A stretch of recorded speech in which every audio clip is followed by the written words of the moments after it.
Hello everyone. तो आज की वीडियो है हमारी एम फार्म वाले बच्चों के लिए जिन्होंने केमिस्ट्री से अपना एम फार्म कर रहे हैं। उन बच्चों के लिए एडवांस ऑर्गेनिक केमिस्ट्री सब्जेक्ट का है फर्स्ट यूनिट, जिसका हमारा फर्स्ट टॉपिक है ऑर्गेनिक इंटरमीडिएट्स।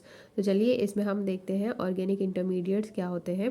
तो हमारा इसमें फर्स्ट आएगा रिएक्शन इंटरमीडिएट्स। तो रिएक्शन इंटरमीडिएट्स क्या होते हैं?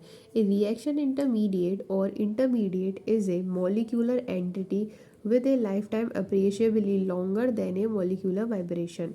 तो रिएक्शन इंटरमीडिएट्स क्या होते हैं? एक मॉलिक्यूलर एंटिटी होती है, मतलब या तो एटम हो सकता है, आयन हो सकता है, या फिर मॉलिक्यूल हो सकता है। और क्या होता है इसमें, ये इसकी जो लाइफ टाइम होती है वो ज़्यादा होती है मॉलिक्यूलर वाइब्रेशन से। That is formed from the reactants and react with further to give the directly observe product of a chemical reaction. तो ये क्या करता है, हमें एक ये जो हमें वो मिलते हैं रिएक्शन इंटरमीडिएट, वो हमारे रिएक्टेंट से मिलते हैं और ये रिएक्ट करते हैं किस लिए? ऐसा प्रोडक्ट देने के लिए जो कि हम डायरेक्ट उसको ऑब्जर्व कर सकते हैं फॉर ए केमिकल रिएक्शन। फिर आता है हमारा आर आई मतलब reaction intermediate are temporary chemical species that are formed during a reaction and consumed in a later step. तो जो हमारे रिएक्शन इंटरमीडिएट होते हैं वो टेम्पररी केमिकल स्पीशीज से फॉर्म्ड होते हैं ड्यूरिंग द रिएक्शन, जो कि हमारे कंज्यूम्ड होते हैं लेटर स्टेप में। मतलब जो बाद वाला स्टेप होता है उसमें ये हमारे कंज्यूम्ड होते हैं। ये कितने टाइप के होते हैं हमारे? मेनली 5 टाइप्स के होते हैं। मेन कार्बन रिएक्टिव इंटरमीडिएट्स कितने होते हैं? Carbocations, carbanions, carbenes, free radicals and nitrenes. तो इसमें हमारा पहला देखते हैं हम कार्बोकैटायंस। इनको हम कार्बोनियम आयन भी बोलते हैं। तो ये क्या होते हैं? Ions which contain a positively charge atom are called as carbocation और कार्बोनियम आयन। ऐसे आयन जिन पे पॉजिटिवली चार्ज जो हमारा वो होता है पॉजिटिवली चार्ज होता है उसको हम क्या बोलते हैं? कार्बोकैटायन। मतलब ऐसे आयन जिन पे हमारा पॉजिटिव चार्ज होता है उनको हम क्या बोलेंगे? कार्बोकैटायन बोलेंगे। इनके एग्जाम्पल क्या होते हैं? मिथेनियम मतलब CH+, मैथेनियम मतलब CH+, एंड विनाइल मतलब C2H+। ठीक है, तो ये हमारा मिथेनियम है और ये हमारा मेथेनियम है। तो दोनों की स्पेलिंग अलग है, इसको आप अच्छे से कर लीजिएगा, देख लीजिएगा एक बार। ठीक है, फिर देखते हैं आगे इसका क्लासिफिकेशन। क्लासिफिकेशन में क्या आएगा? Carbocations are classified by the number of bonds. तो कार्बोकैटाइंस को हम कैसे क्लासिफाइड कर सकते हैं? नंबर ऑफ बॉन्ड्स के द्वारा। The charged carbon atom has, जो चार्ज्ड कार्बन एटम है जिसपे हमारा पॉजिटिव चार्ज था उसके बॉन्ड को काउंट करके हम क्लासिफिकेशन को डिफाइन कर सकते हैं। तो ये कितने टाइप का होता है? कार्बेनियम आयन एंड कार्बोनियम आयन। ठीक है, यहाँ भी स्पेलिंग देख लीजिएगा, डिफरेंस है दोनों में, कार्बेनियम आयन और कार्बोनियम आयन। तो कार्बेनियम आयन में क्या होता है? इसमें 3 बॉन्ड्स होते हैं और कार्बोनियम आयन में क्या होते हैं? 5 बॉन्ड्स होते हैं। किस पे? जो हमारा चार्ज्ड एटम है ना उसके ऊपर। ठीक है, अब देखते हैं आगे। It is a positively charge carbon atom having 6 electrons. ये क्या होता है? एक पॉजिटिव चार्ज एटम होता है जिसमें हमारे 6 इलेक्ट्रॉन्स होते हैं in its outer most shell. किसमें? हमारी आउटर मोस्ट शेल में। जो आउटर मोस्ट शेल होती है उसको हम वैलेंस शेल भी बोलते हैं।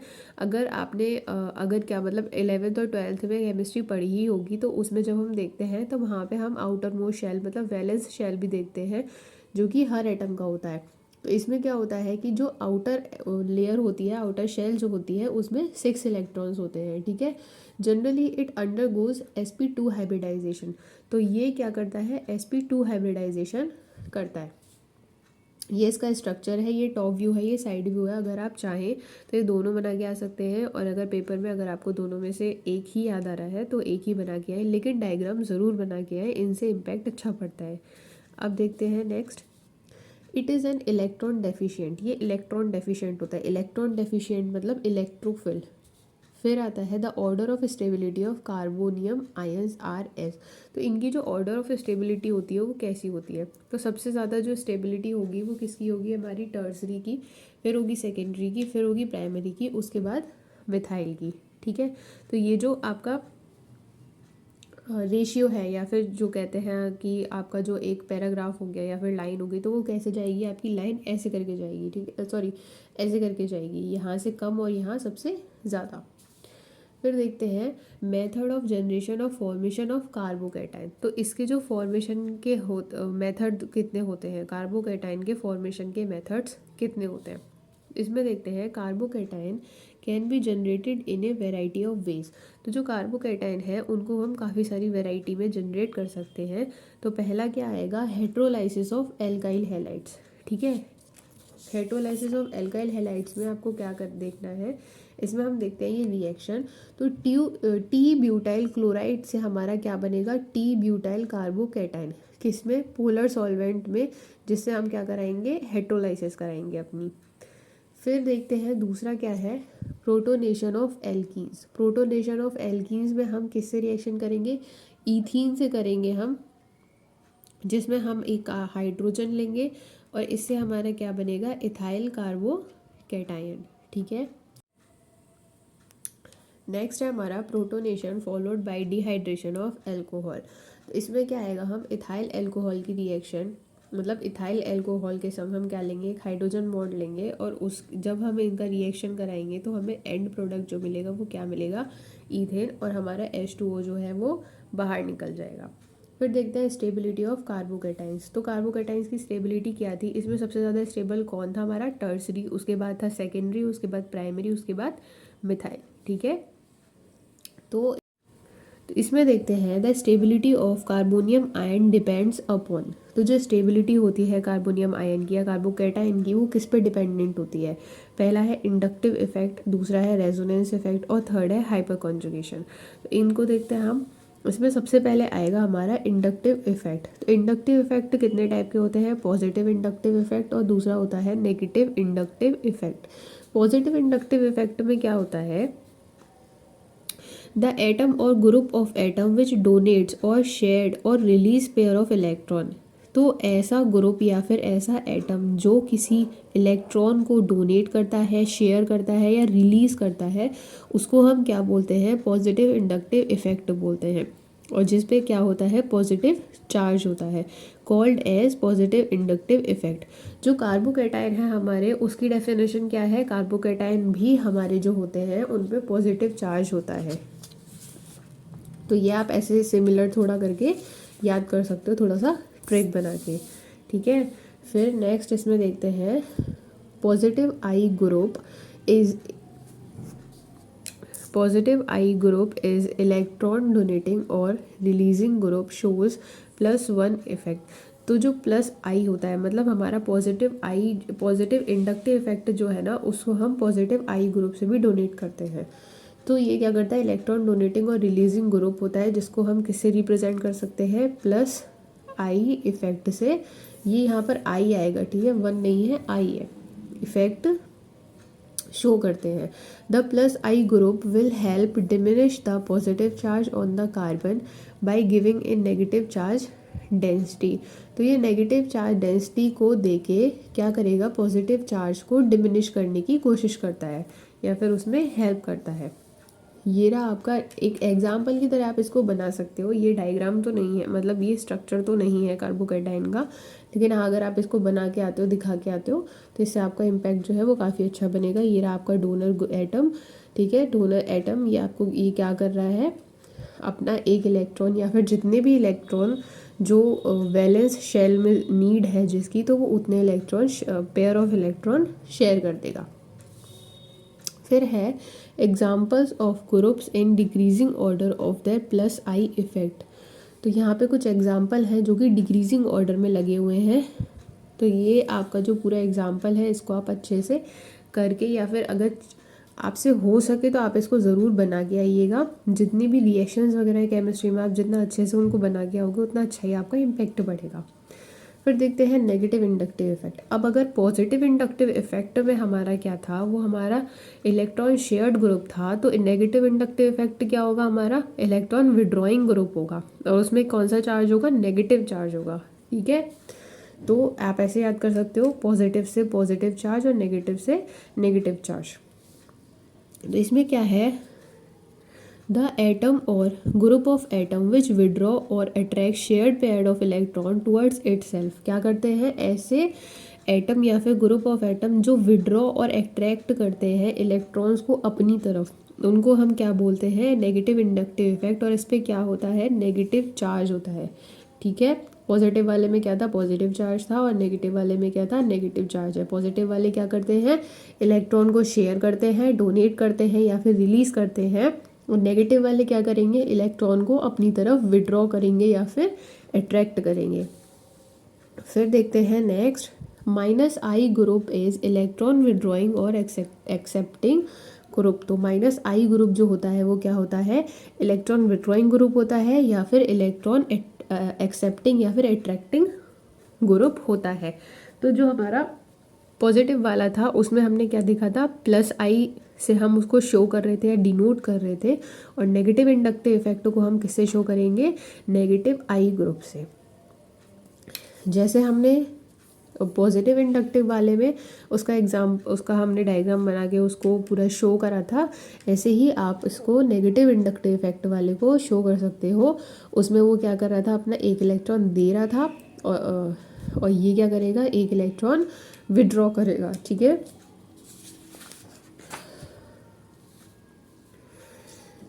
अब देखते हैं द प्लस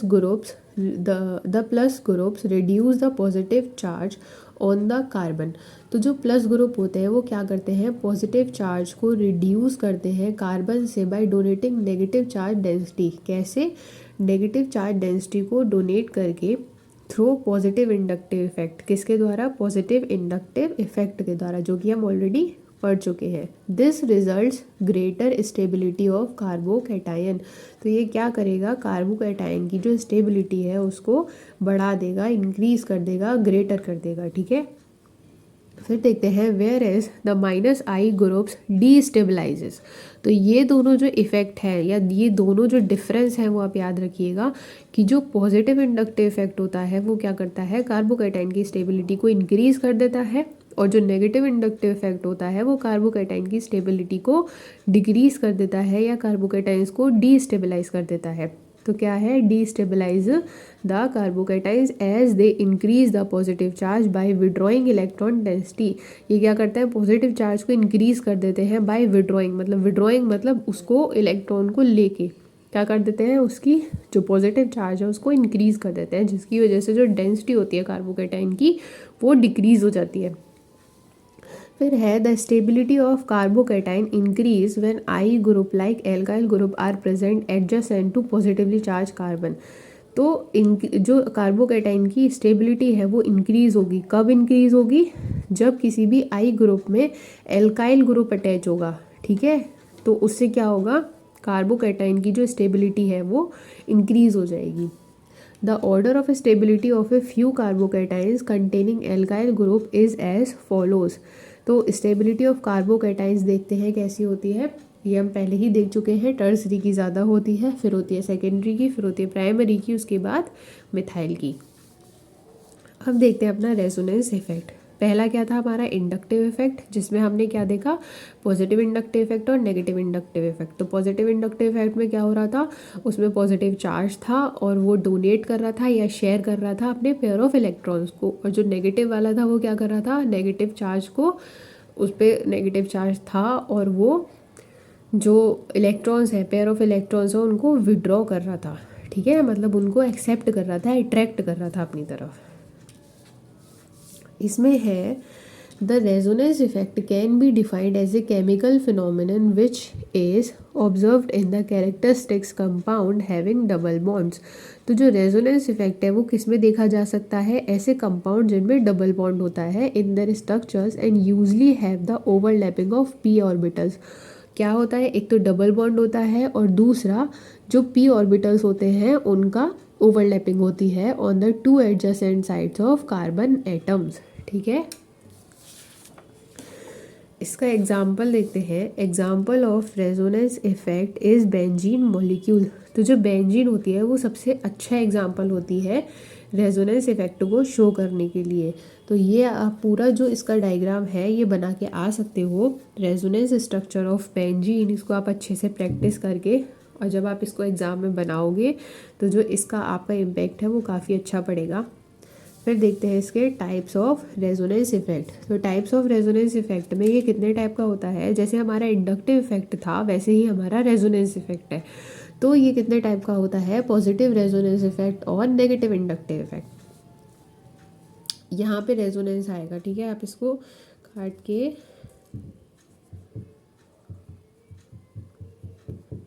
ये रेजोनेंस इफेक्ट, ठीक है। अब देखते हैं पॉजिटिव रेजोनेंस इफेक्ट में क्या आता है। In this type of resonance effect the presence of electron donating groups increase the electron density.